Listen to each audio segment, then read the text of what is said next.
படித்ததில் மிகவும் பிடித்த கதை.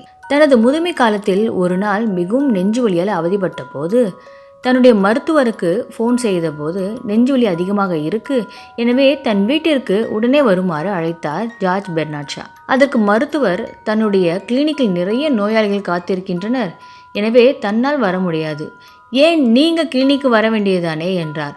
அதற்கு பெர்னார்ட் ஷா, தன்னால் எழுந்து நடக்க முடியவில்லை, காஃபி போட்டு குடிக்க முடியவில்லை, தொடர்ந்து நிற்கவே முடியவில்லை என்றார். சரி என்று மருத்துவரும் பெர்னார்ட் ஷா வீட்டிற்கு வந்தார்.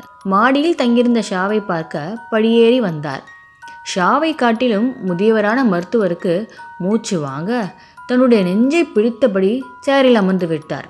அதை பார்த்து பதறிப்போன ஷா எழுந்து சூடாக காஃபி போட்டு வந்து டாக்டருக்கு கொடுத்து அவர் நெஞ்சை தடவி விட்டபடி நின்றார்.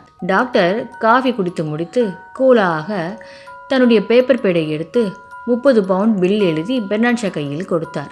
ஷா சிரித்து கொண்டே டாக்டரை பார்த்து, என்னப்பா டாக்டர் இது, எனக்கு வைத்தியம் பார்க்க வந்த உனக்கு நெஞ்சுவலி வந்து நான் தான் பணிவிடை செய்தேன், எனக்கே பில் எழுதி தருகிறாயே என கேட்டார். அதற்கு டாக்டர், உங்களுக்கு பார்த்த வைத்தியத்துக்குத்தானே இந்த பில் என்றார்.